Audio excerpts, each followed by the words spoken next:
Welcome to Brains, Bibles, and Beyond, where we discuss theology and worldview apologetics. I'm Nate Day with Think Like Christ Ministries, and I'm here with our resident theologian Joel Willoughby with Brains and Bibles. If you would like more information about our ministries, check out our websites, brainsandbibles.com and thinklikechrist.org. And on whatever platform you are using, please like, share, subscribe, do whatever else you know you should do to help us out. If you have any questions, send them to podcast@thinklikechrist.org. And all you budding theologians out there, go grab your favorite theological coffee receptacle and enjoy this episode.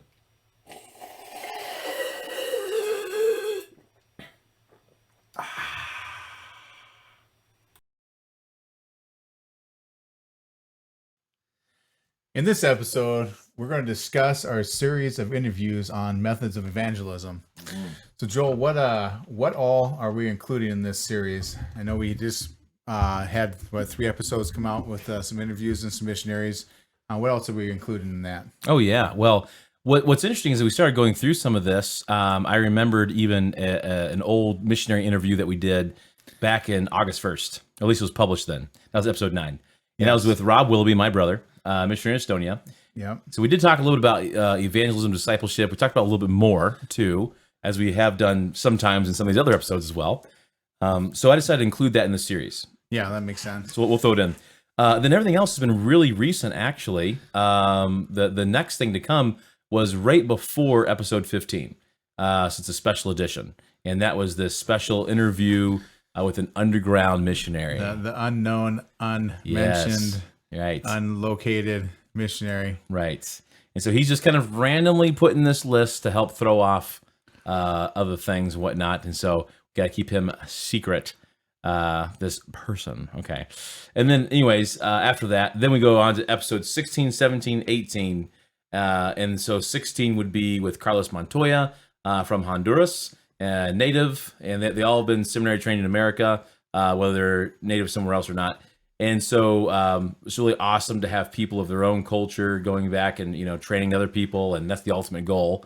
So it's not a cultural Christianity. It's a Christianity that fits into, everything. Everything fits into Christianity. You can say it that way. Mm-hmm. Anyways, before we go off into something else, and we did talk a little bit about seminary there because he's head of the seminary over in Honduras. Yeah.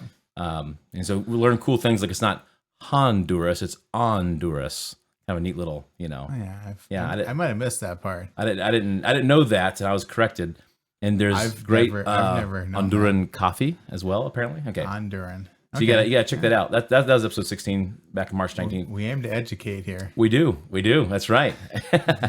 Then we had the American pastor and Congo missionary, and it's kind of an interesting story. You can look at his story. It's very unique on how he ended up doing all of that together. That's episode 17, April 1st, but no fool. He's done a lot of planting of churches and seminaries, dozens out there in the Congo. It's amazing the work that he's done. That's awesome. And then we have the Brazilian pastor, missionary, native Diego Ramos, and so he is that's episode 18, and so that would be our last episode. So very very recent. So then now we're wrapping it all up, and so this of course is not to say this is all that there is to say. I think with something like methodology of evangelism, and of course we have to include discipleship at some point too. Though that's just going to be an ongoing thing. That's just once in a while. I don't know when, but once in a while we're going to talk about it again. Sure, because that's basically that's what we're supposed to do with our Well, faith, right? It's super important. That's and that's what we're supposed to do. So, but as far as methods of evangelism goes, we did these interviews. You did most of the interviews. I was part of one of them. Yeah, with your brother. And so this is kind of break this down. I guess to start with, what does everybody have in common? Let's just kind of go through this. So, there were me listening to them. You did most interviews. I listened to them, and you start seeing some common threads. So certainly, there's some things that like, oh wow, this guy said the same thing. This guy said the same thing. This guy said the same thing. There's definitely some similarities. So let's start with some of those, and just kind of find the common stuff. So I mean, you're thinking first off, you're looking at Europe. With Estonia. Yeah. You're looking at Central America, Honduras. You're looking at South America, Brazil, Africa, Congo. Yeah, all these far-reaching places, and then you come to find out that there is tons of information that's in common here. Tactics, methods, whatever words you want to use. Yeah, sure. Ways to share the gospel. And so I even made up a whole list here, and I was wondering, off the top of your head, can you think of a few things that would be in common for this? Sure. The thing that sticks out to me the most is just relationships. They all talk about relationships, build relationships. Mm-hmm. And yeah, that all of them build relationships. And really, is that a surprise? No, because come on, that's what we do here, or at least what we're trying to do here. It's not like that's not exclusive to the mission field. That's right. That's just everything. You build relationships, and all these missionaries, they have all done evangelism in both America and another country. Yeah, and they say at least one other country. I think at least a couple of them said, "Well, you do it just like you do here." Right. You get to know people. You talk to them. You're friendly. You smile. You get to know them. Find things in common. And just like you're building a friendship with any ordinary person that you meet off the street for whatever reason. Except for our goal as Christians is to share the gospel. So you find somebody, you talk to them, you smile, you say hi. What's your name? You find things in common. You start discussing, start a conversation, and move on from there. So. Sure. Yeah, that loving, authentic relationships, right? Yes. You got to have all that together there. Not trying to bamboozle them and ambush them later for something. You Right. generally care about the people. That's why you're getting to know them.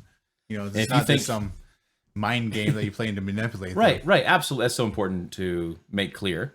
I don't think there's really any Christian that's really trying to do that, but no, some people do though. There has been even on accident some things, yeah. And so I think it's just one of those things you want to make clear and that you're thinking consciously about. If you get into the idea that, man, I don't think this person's ever going to believe in Jesus Christ.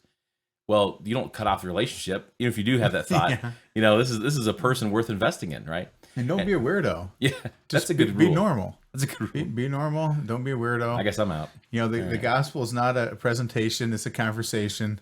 Yeah.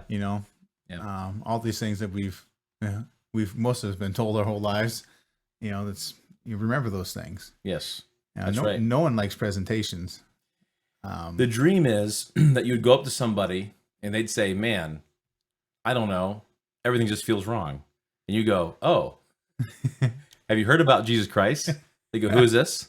And you tell them from the beginning in 10 minutes everything there is to say in your own head, and then all of a sudden they go, "Yes, this is it. I believe." And there are stories like that. It does happen, things like that. It's not often. That's not normal, I would say. I one time actually had a guy turn over and ask me that question where we were driving around in a work truck, and he's like, "So, how do you get saved?" Oh, wow. And it actually caught me off guard so much I stuttered before I could even talk. Well, actually, let me tell you. Of course, he didn't get saved at the moment, so... but years later, actually, the guy actually did come to Christ. That's cool. Long after we had worked together and stuff, but yeah. So that's kind of cool. But it is cool. It's you don't generally get that question, and when you do, it's normally mocking. But right. And it does throw you off guard. I've been in the same position. It does. Yep. And you got to always be prepared, and you're always thinking that. But I'm more prepared when it's harder to get to. Yeah. Right, you're ready to give cool answers and stuff, but then also when you get the straight up question, well, gosh, I don't know. Hold on, let me think about that. I wrote this out somewhere. Are you serious asking this question? Yeah, it's too good to be. Well, all right. So then, just to move forward a little bit here. Yeah. Some things that were I noticed that were added to that, still part of it. A lot of them mentioned face to face. Yeah. They said, hey, you know what? You got to do what you got to do sometimes. And of course, something's better than nothing. But if you could pick anything, it's always face to face. Just everything's better face to face. It is. We're made to have relationships with people, not screens. That's right. And glad technology's there, but things are just better. It's the reason we record the podcast in the same room. Right. The reason I drive 2 hours over here. Yeah. I used to try to do 2 hours over there. Yeah, it's true. It's true. But your room's all torn apart right now. This is a better deal. Yeah. We got a better deal here. So. And then of course, the more contact, the better. So, with that, the idea is obviously there's a point in which that would not be helpful. So it's not to be taken to the extreme. Don't be a weirdo. Yeah, right. Don't be a weirdo. But you know, just like any relationship, you know, if you're gonna have one, you need to see people. Yes. And yes, that's good. You think about even like a romantic relationship, right? You wouldn't want to just talk to them once a month. It may not cultivate as well as you hope. No, I do know guys who would probably prefer that, but that's kind of sad. Yeah. But no, as far as my wife goes, I kind of enjoy talking to her every day. So, yeah, it's kind of nice. Yeah, but yeah, so face to face. Talking to your own wife, that is. Yeah. Yes, face to face, and more often than not. Yeah. And just, you know, build a genuine relationship, build a genuine friendship, and you know, you be there. You know, and if you say, hey, you know, let's get together, show up. You know, show up. You know, and all those things. You know, there's lots of times, you know, people will say, oh man, we got to grab a cup of coffee sometime. Yeah, we should. But you really don't want to because the guy's kind of weird or whatever. But you know, this isn't the case here. You know, you know, you say, yeah, we should get together. Well, then you should. So don't lie to them. That's Absolutely. We got to recognize the value of every single human being, and we recognize that we don't jive with everybody, but everybody's worth jiving with. You know, say that again. We don't always jive with everybody, but everybody's worth jiving with. Okay, because it's everybody's, you know, bears the image of God. There's someone that Christ has loved, created, died for. What if I just don't like this guy? I have such a situation where no names, yeah, no places. I mean, our podcast is really popular, so there's a good chance they'll hear it, right? So no names, no places. At some church and in some place where I was a member. You narrowed it down to churches. Where you were a member? Oh yeah, but I've been all over. That's true. But this is really narrowed down now. I mean, you're down to. You've been all over, but I mean, this is down to what, like 10? So I could say that I've only lived in the same place more than 4 years. So is this one of those places? Here. It's one of the places I have been a member of a church at. But where Ankeny? Not Ankeny. I was teaching a Sunday school class. Okay. So you narrow it down more. There's a church now you were in, a member at, teaching a class. This is still like a dozen churches probably. This guy's gonna figure out who he is. And there was this really it was a couple. Okay. Mainly a fella, but it's a couple. Okay.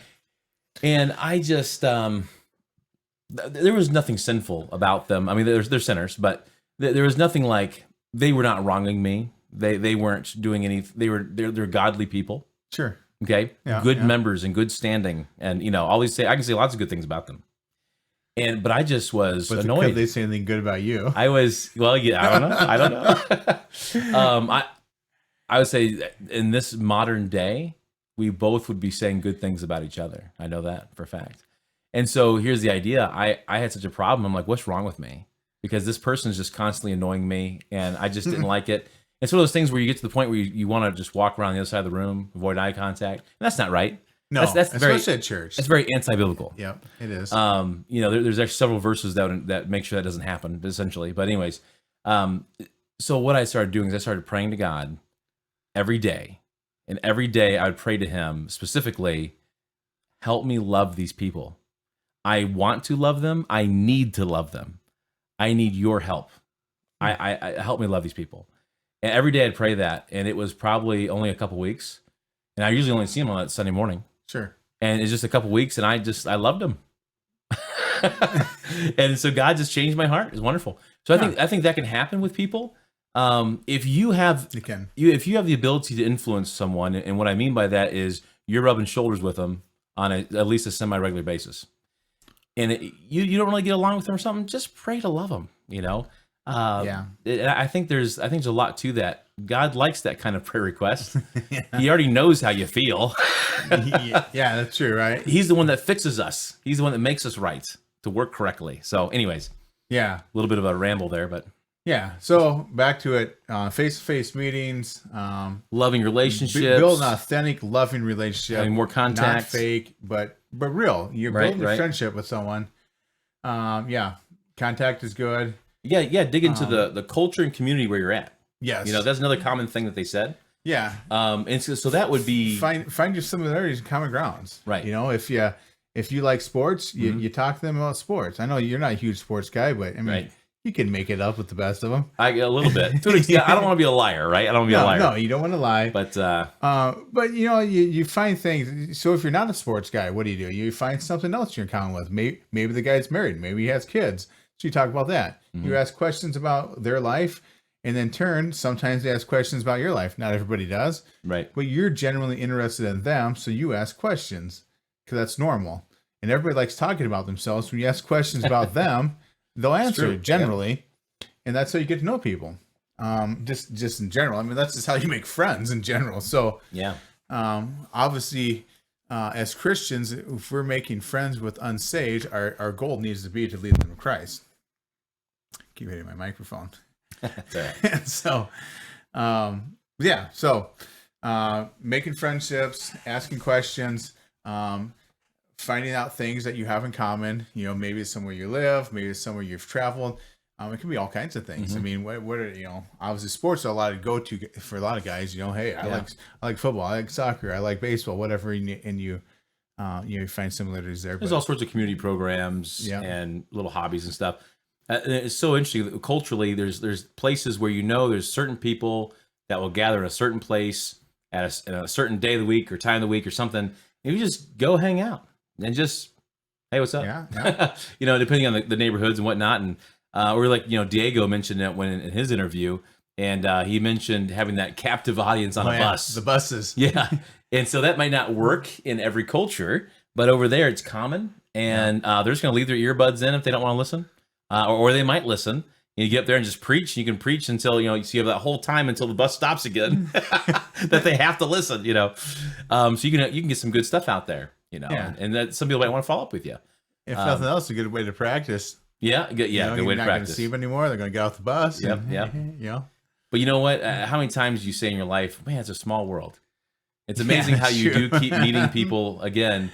Were you the guy that did that thing that one time or something? Now that part there, though, that's not really the building relationship part. That's just kind of an extra thing he throws in there. You never know how it could develop, right? I mean, that's like us going and handing out tracts, which is a good thing to do, but that's not building relationships generally. Right. You're trying to strike up a conversation. Yeah. And it can happen, but that's not quite the same method. That's a different method.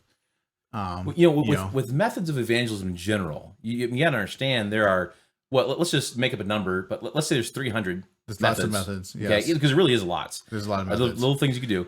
And all of them have been effective in some time. Yes. That's why they're called a method. Yeah. And that's why everybody still does them. Because even if they're to some not, degree, yeah. You see these studies where I think the last one I saw was 1% of people who go to church went because of door-to-door evangelism. Someone knocked on the door, invited them to come to church. Yeah. And 70% come because a friend invited them. Right. Well, that 1% still got saved and started going to church. They're glad someone knocked on their door. Yeah. Right. Right. You think about, Noah going to Nineveh. He walking around with a bad attitude. You're all going to die. And the whole city gets saved, right? He had a terrible attitude, but they're sure glad he came, right? So afterwards, yeah. So they're, yeah, they were, So just because a method may not be the most effective doesn't mean it can't be. Right. And so we have to be obedient to God too. Yeah. And some of this, but some things are just more effective and have more fruit, because also we're supposed to be transitioning this into discipleship. We're not just trying to get a prayer out of somebody. We want these people to be disciples of Jesus. And so if you're building a relationship and a friendship with somebody, once they accept Christ, you're already ready for the next step to help take them to, which is discipling them now. Okay. So. Yep. I love it. And the thing is with all these things, as I think God has made different people more geared to certain methods. Yes, that's fact. What I do is I look at the methods and I say, okay, I don't have the time, energy, money. Mainly it's time and energy, but I don't have the resources to carry out all 300 methods. I literally cannot do it. And so then my kind of a person, I look at it and go, you know what though? I have time and energy for the top 4. Yeah. And so that's what I'm going to spend my time and energy on. Because it's most effective. I like coffee and I like meeting with people. Yeah. There you go. That is an effective method. So you go grab, let's go grab a cup of coffee. Right. So then you have to know, you have to be yourself. Yes. Okay. So then there are people. That's back to authentic. Yes.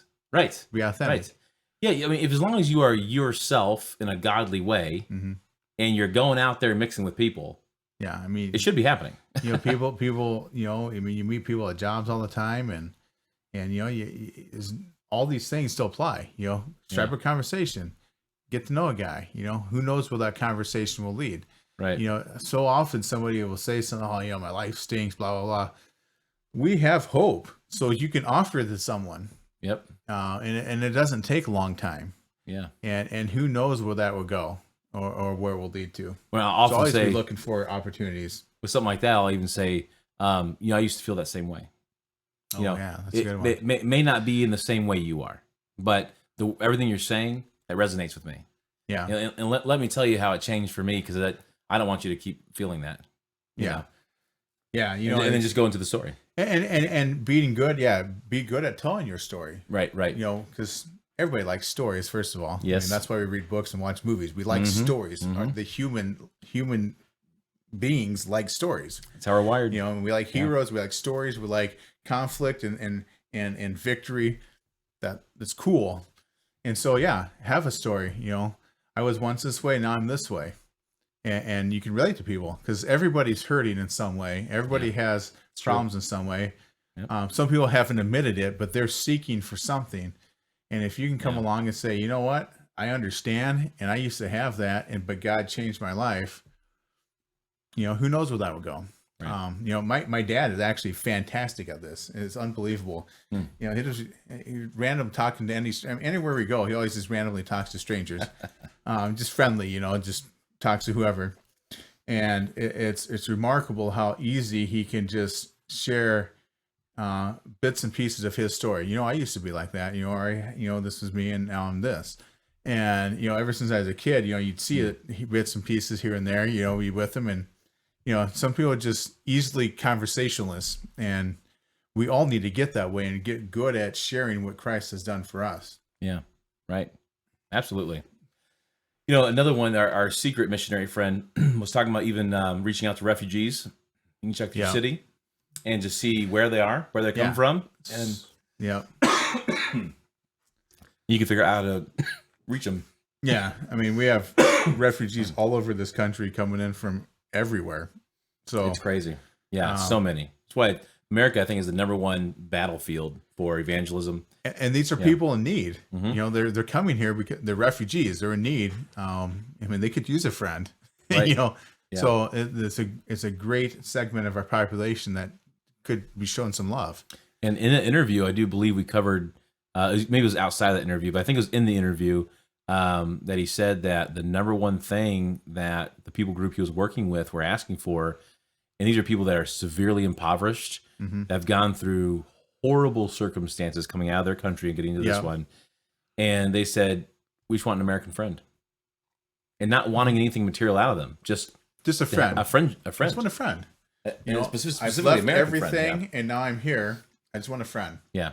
We all want friends, right? Yep, Well, most natural. of us. Some people don't like people, but Well, most people want friends. Even people who don't like anyone still want friends. I still want at least one. Yeah. You want Even if it's themselves, they want a friend. there you go. Now we're really narrowing it down. So, everybody wants a friend. Yeah, you just got to understand, just kind of, we're almost repeating ourselves here a little bit, but the idea of you got to, when you start to building that relationship, what are you trying to do? You're really trying to figure out where they're coming from. What's their worldview? What's their culture? What's the background? What makes them tick? What makes them who they are?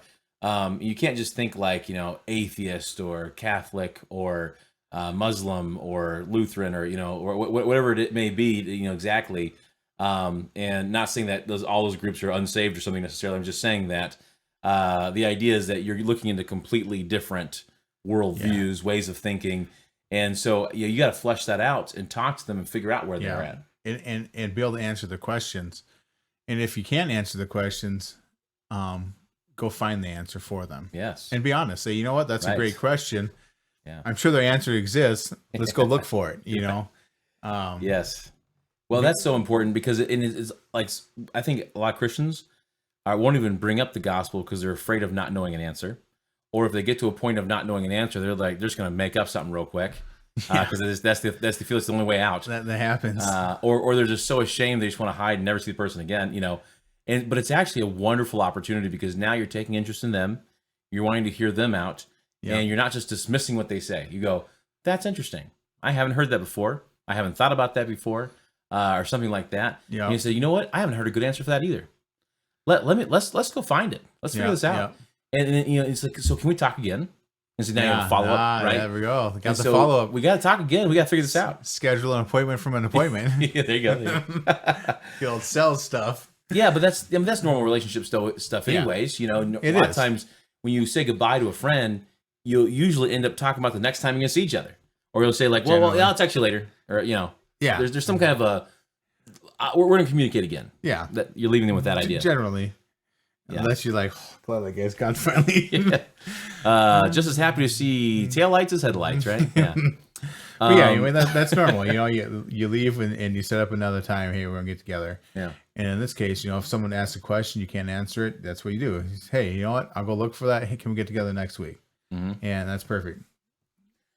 I think we always need to make sure we're having a way to find new faces. All these missionaries and things. They kept talking about like where they would go out. They would go look for places to be. Yeah. They go find people they haven't talked to yet. Yeah. And so you don't want to get stuck with the same two eyeballs. 24/7. Yeah. You want to make sure that you're actually meeting new people. Be proactive. And the thing is with fishing, being fishers of men kind of thing, the idea is you throw out that net and you just keep throwing it out. You throw it out all night, and sometimes you get nothing. Sometimes you get a lot. Sometimes it doesn't. You don't know. You just keep throwing it out there.